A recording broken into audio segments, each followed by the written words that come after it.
to the Pi Show put together by Fegocom TV and DRN School of Entrepreneurship. Today we have someone very important all the way from Africa, Nigeria precisely, in the studio today. We'll be discussing the person. The next voice you'll be hearing will be that of Dr. and Joshua and Okedici. Yes, sir. And so we'll just be, he's a man of many parts. He's an author. So he's going to we're going to give him room to just tell us what he's into. But I'll tell you the most important is that he's a man that loves the Lord. He's a child of God. He's got an heritage of faith.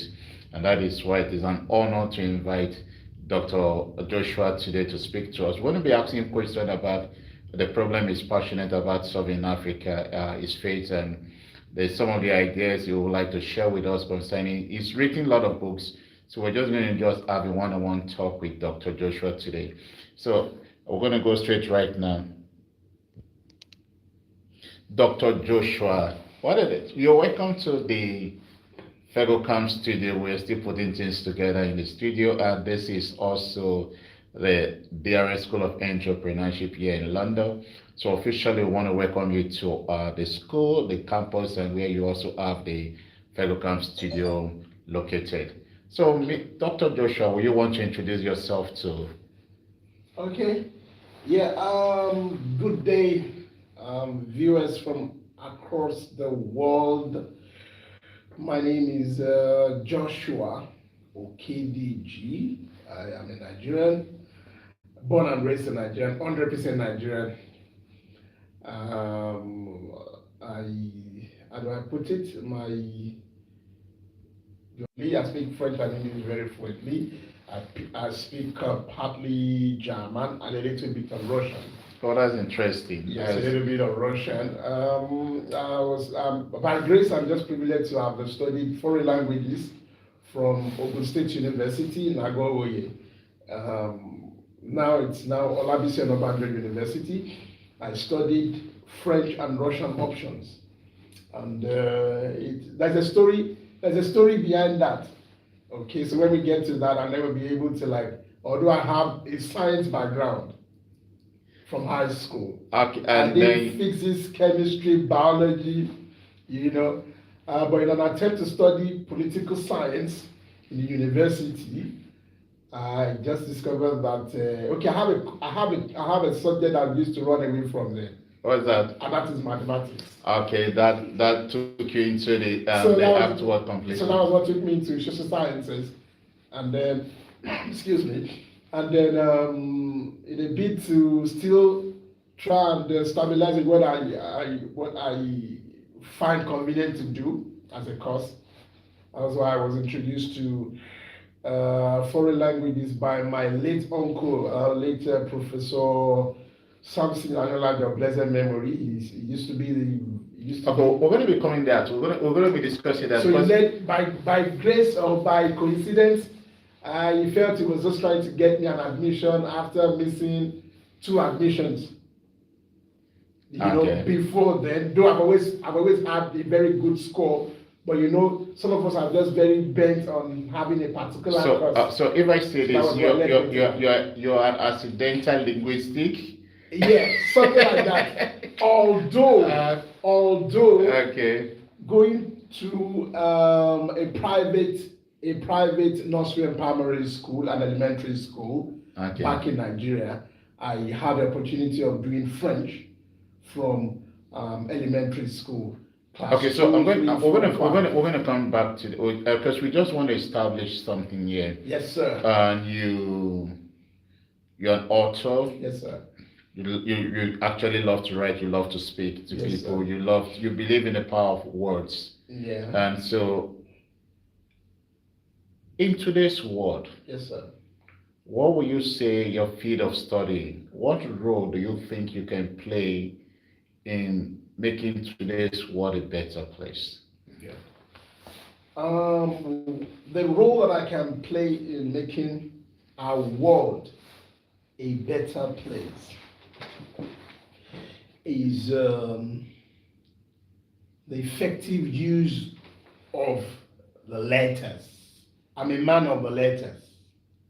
Okay? I didn't deviate. It was just my field. It's just my passion. It's what I have been destined to be. Okay, let me put it that way. Now, I found out that I'm able to express myself creatively in writing. I do a lot of meditations, and when I'm all by myself, I can be an extrovert all over the place doing stuff.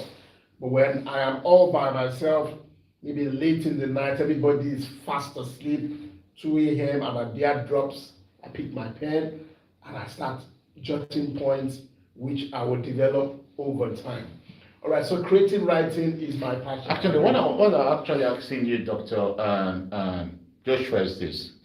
In today's world, like you said, I'm a physicist by training. When you say, oh, want to discover the next cure for this, want to discover how people can go to the moon, want to do that. Yeah. We all want to be the Einstein of this world. Yeah. Now, for creatives like yourself, Yeah. and what role do you think creative play in making the world a better place? And how can you people, especially you, Dr. Joshua, Yes, sir. what role, for instance, you are visiting the UK, Yeah. and we are glad to host you here at the Derry School of Entrepreneurship, Yes, the sir. Fegocam TV. Yeah. We want to know, what do you think? Because there is misconception about Africa here. In everywhere in the world, for instance, most people still don't have a good understanding of what takes place in Nigeria.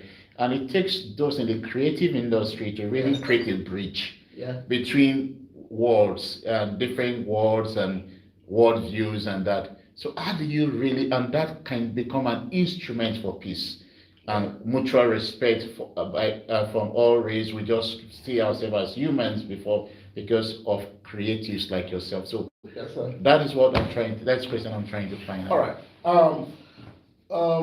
Creative writing, we're able to paint a clear picture of what can be, okay?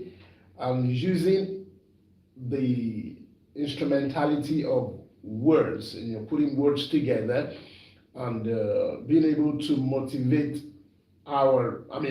readers. For example, most of my writings have been, how do I put it, very, very indigenous. Let me put it that way. So you get to see yourself from where we are now into what we can be.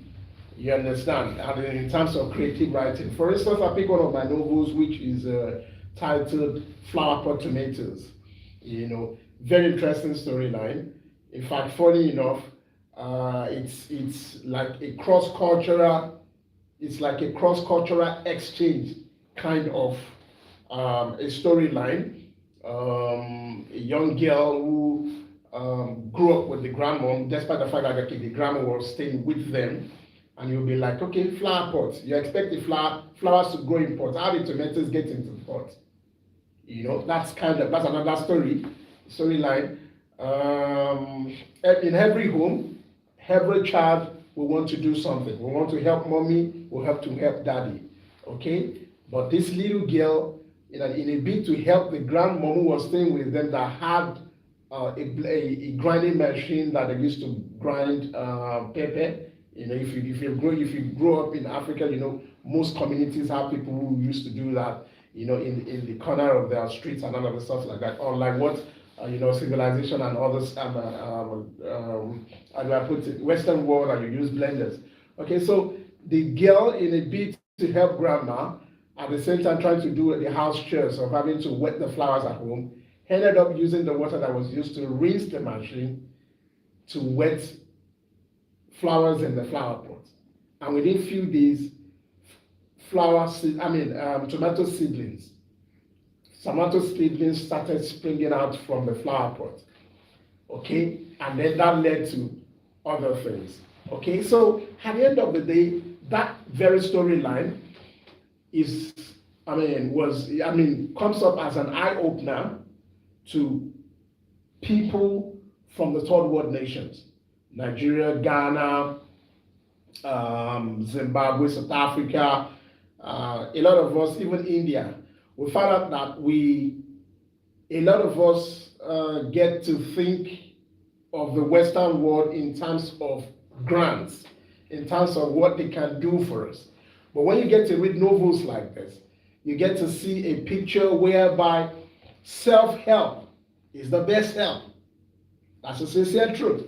If you want to carry a load, you will first make the move, trying to raise it, and then onlookers or bystanders will say, okay, oh, this person is trying to make an effort, let's give a helping hand.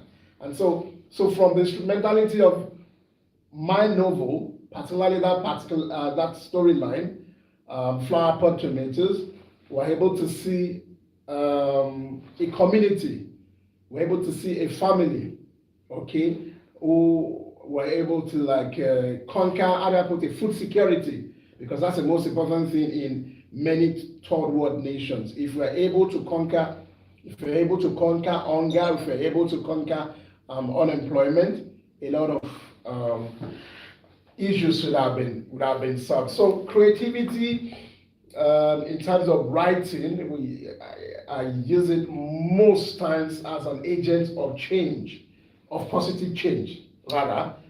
And that's the way it is. Okay. And so everyone, we're going to continue this discussion with Dr. Joshua. He's still in the house. We're just going to take a break and then we'll come back and continue the discussion. Thank you for joining us. Don't go. I know it's cold here in the UK. Just take a cup of tea, get a cup of coffee, because it's just a chat with Dr. Joshua. Yeah. And so thank you all for tuning in. Looking forward to continuing the discussion with Dr. Joshua. You take care of yourself. Make sure you stay warm. Get a cup of coffee. Get a cup of tea. See you soon. Okay, bye. Okay, that will be the first episode.